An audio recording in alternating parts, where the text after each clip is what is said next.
Untuk modul 2.3 pertanyaannya adalah, agar seorang coach bisa berpikir kritis dan menemukan solusi permasalahannya, seorang coach harus menuangkan pertanyaan yang berbobot. Yang bisa disebut pertanyaan berbobot itu yang bagaimana? Bagaimana cara melatih kemampuan membuat pertanyaan berbobot dalam coaching.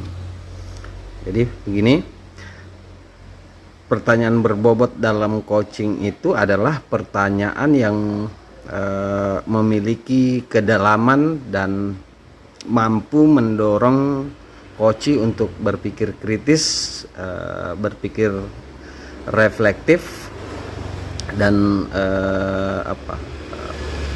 berpikir menyeluruh, sehingga coach itu bisa terdorong untuk membuka pemikirannya, mengemukakan ide, mengemukakan pengalaman, mengemukakan perasaan, mengemukakan motivasi dan harapan mereka dengan lebih dalam.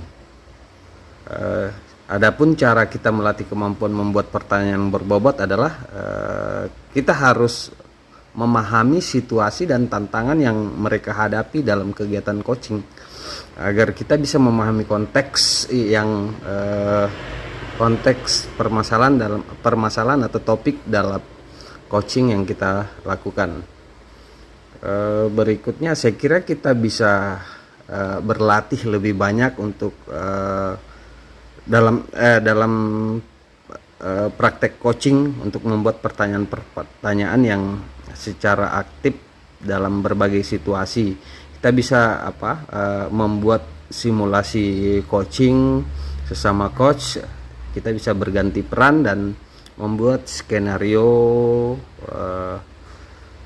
untuk meningkatkan keterampilan Anda. Pertanyaan berikutnya, bagaimana posisi kita di saat kita melakukan observasi, mentoring, konseling, fasilitasi, dan training dengan siswa dan teman sejawat.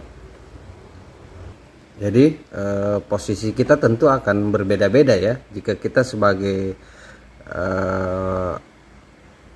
observer, maka saat melakukan observasi kita fokus pada memposisikan diri sebagai pengamat,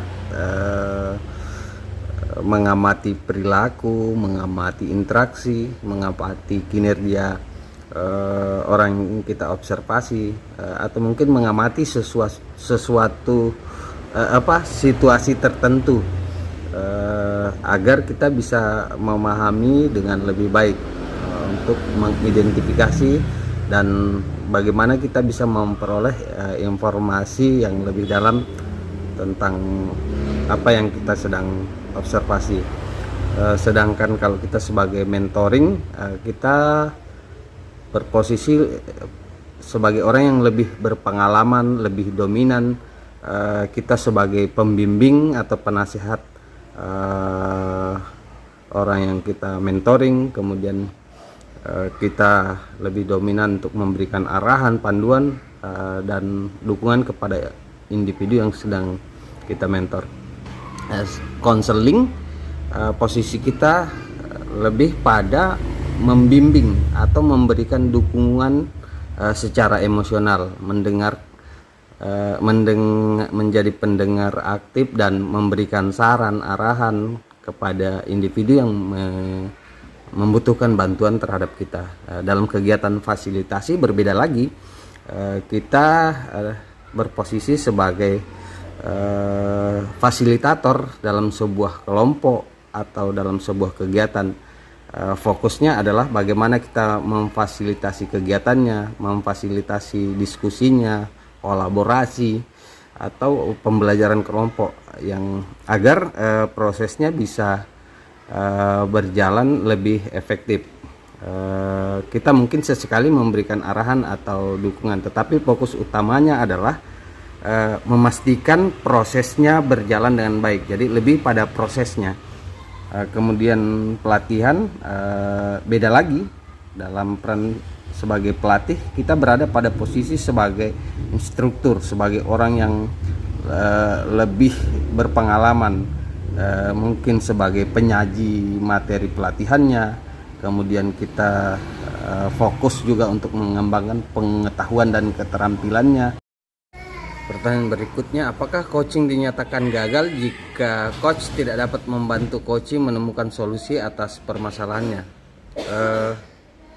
Kesuksesan coaching itu tidak harus instan ya, atau tidak harus terlihat langsung bisa membantu coachee menemukan solusi atas masalah mereka. Tetapi coaching itu lebih pada sebuah proses kolaboratif, lebih pada sebuah upaya membantu coachee mengembangkan pemahaman yang lebih dalam tentang masalah mereka, sehingga mereka bisa mengeksplorasi berbagai macam pilihan dan merencanakan tindakan yang sesuai dengan kebutuhannya.